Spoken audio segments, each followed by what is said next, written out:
It's not even human.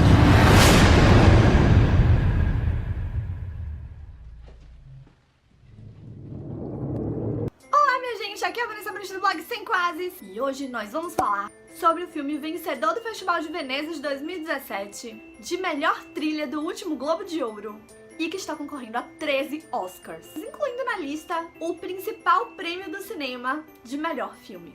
Estamos falando de A Forma da Água, obra que tem direção de Guillermo del Toro, conhecido por filmes como O Labirinto do Fauno. Guillermo também assina o roteiro de A Forma da Água, junto com a minha xará Vanessa Taylor, que já escreveu alguns episódios de Game of Thrones.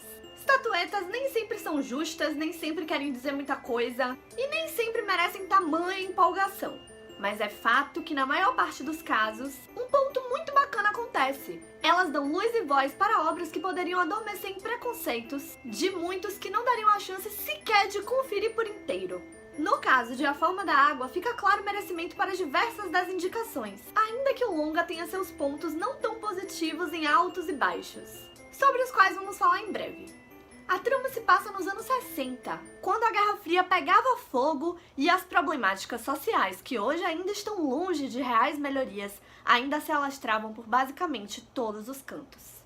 A história, no início, é apresentada como uma fábula, protagonizada por uma princesa sem voz. E a partir desse ponto já podemos falar sobre o principal quesito de atenção que se deve ter ao assistir a trama. Ela é totalmente metafórica. Eu sei, o Sem Quase se trata disso. Eu sempre trago aqui no blog as principais metáforas de cada arte, sempre caçando poesia em todas as coisas. Mas essa trama faz intencionalmente em cada detalhe uma poesia crítica social.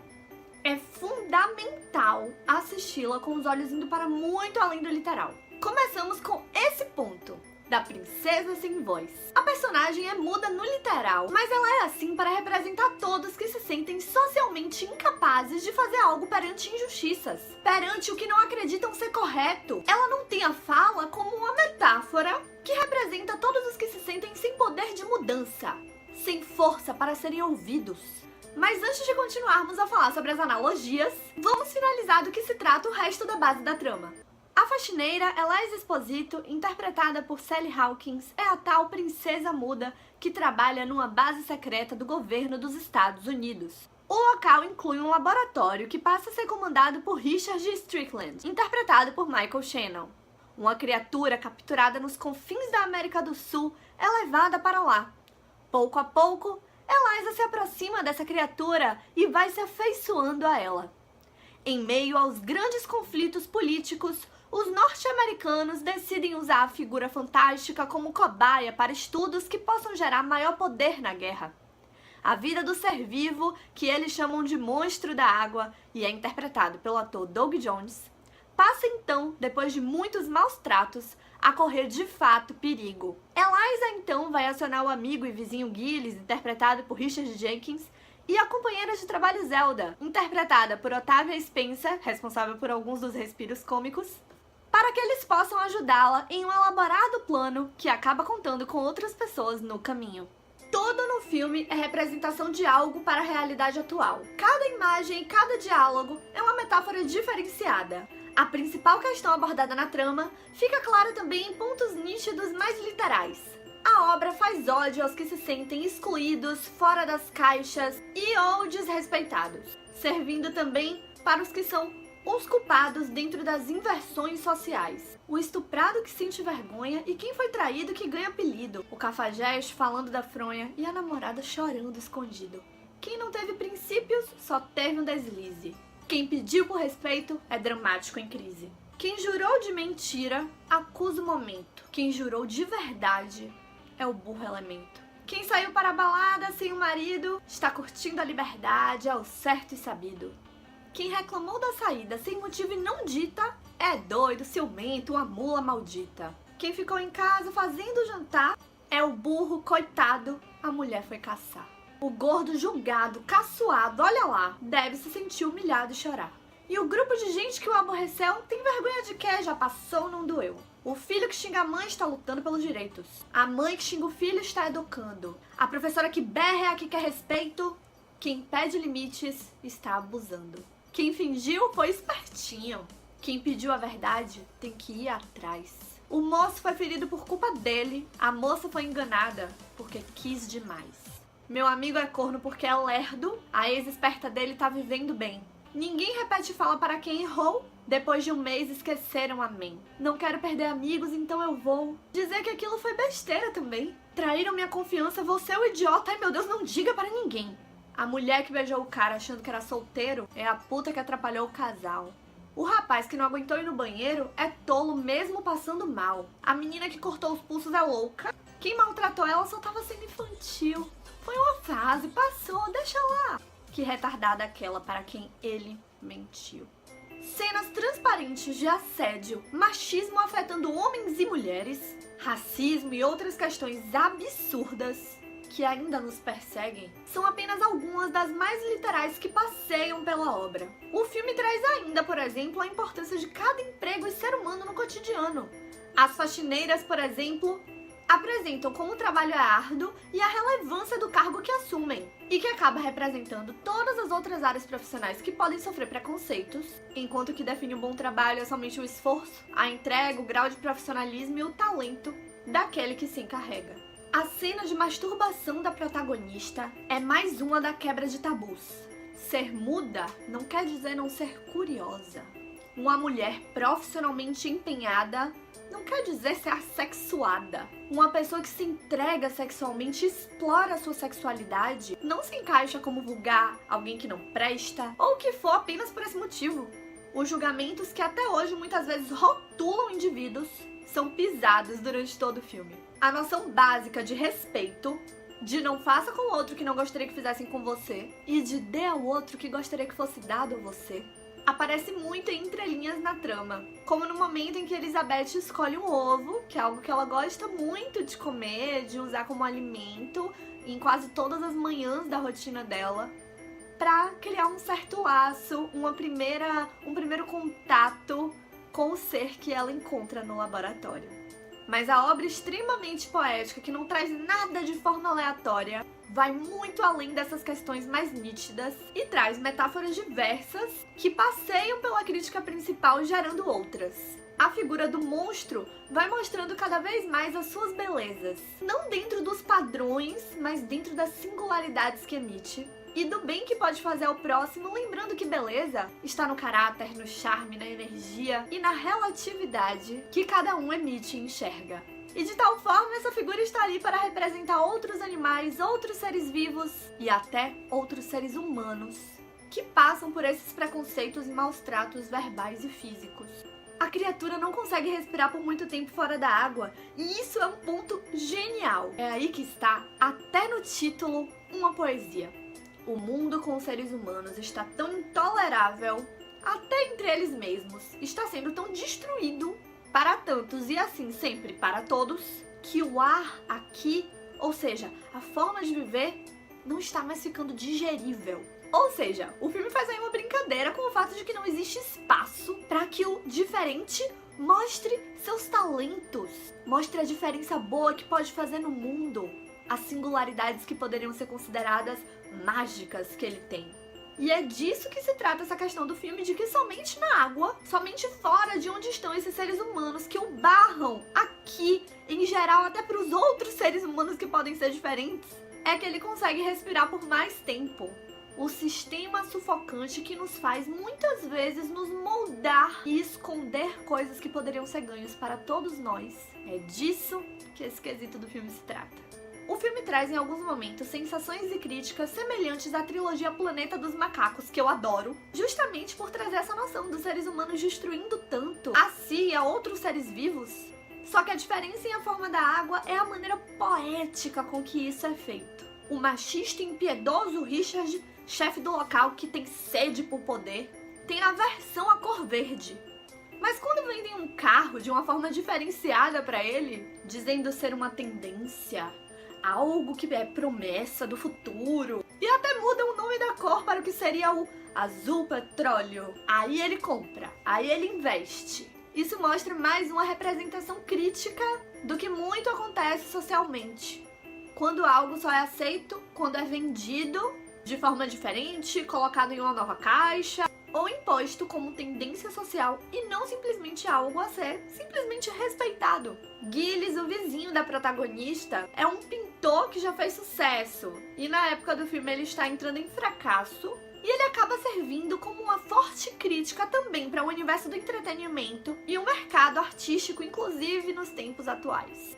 Ele e Eliza são fãs de musicais, que serve como válvula de escape, como representação de outras artes para os sonhadores. Sem preconceitos musicais, até Carmen Miranda tá nas danças deles. Mas a utilização de Gilles como representação para diversas formas poéticas reflexivas vai além. A dica para quem for assistir é reparar bastante também em cada uma das pinturas que ele faz, principalmente naquelas em que vemos a pessoa sem voz social com a pessoa esquisita aos olhos do mundo, juntas dominando sentimentos e forças. Ou, para quem vê de fora, uma pessoa que seria considerada padrão, normal, abraçando o diferente e ganhando assim mais energia e mais força. Com uma produção de cativante beleza, o filme traz efeitos especiais que nos fazem esquecer da existência dos computadores, além de nos permitir uma fotografia com esmero na iluminação, em cada significância que cada iluminação vai trazer e em esmero em cada ângulo também.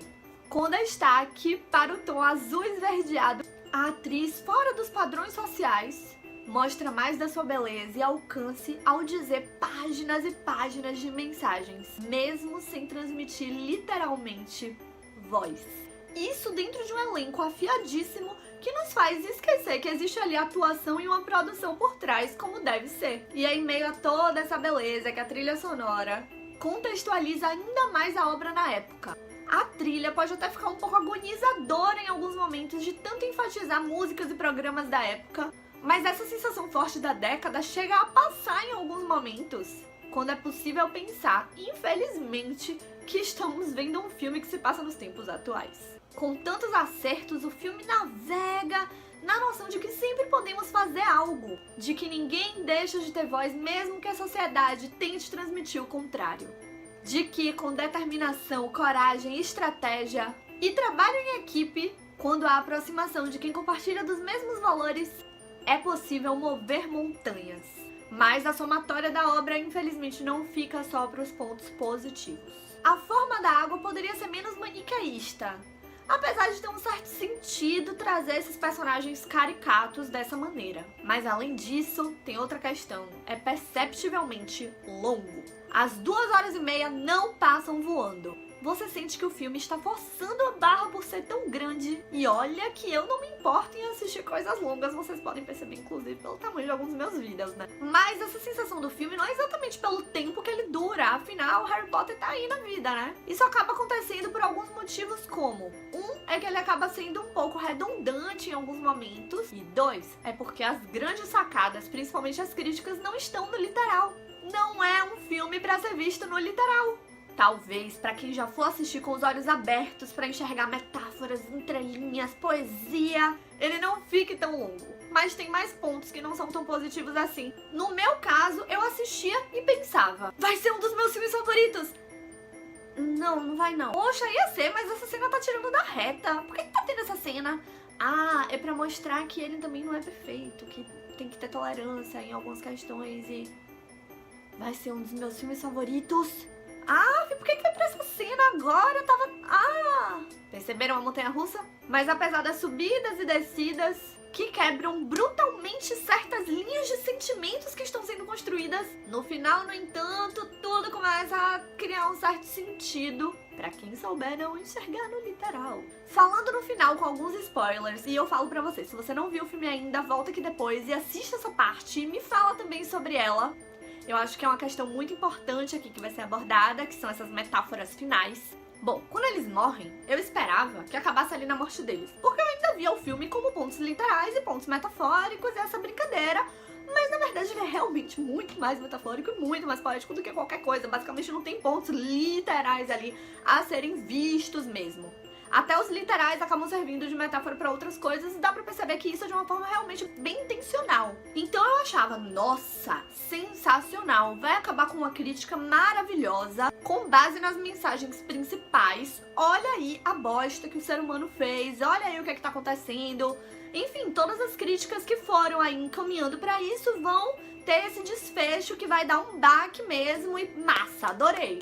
Mas aí não é isso que acontece. E você começa a ter a sensação, em alguns momentos, inclusive nessa cena em que isso não acontece, de que você tá vendo um filme da Sessão da Tarde. Que se você estivesse passando ali, nossa, esse preconceito com a Sessão da Tarde é horrível, às vezes passam filmes bem legais, né? Mas vocês entenderam o que eu tô querendo trazer. Dá essa impressão de que se você estivesse passando de canal ali e você visse aquela cena, você ia pensar que era um filme infantil, não que seria ruim, mas ia ter um teor que não é tão encaixável numa forma da água. Mas aí, se você vai com essa noção de enxergar tudo como metáfora no filme, tudo ganha mais sentido. E até essa noção aí de meio Sessão da Tarde em algumas cenas, inclusive nesse final, se desfaz um pouco mais.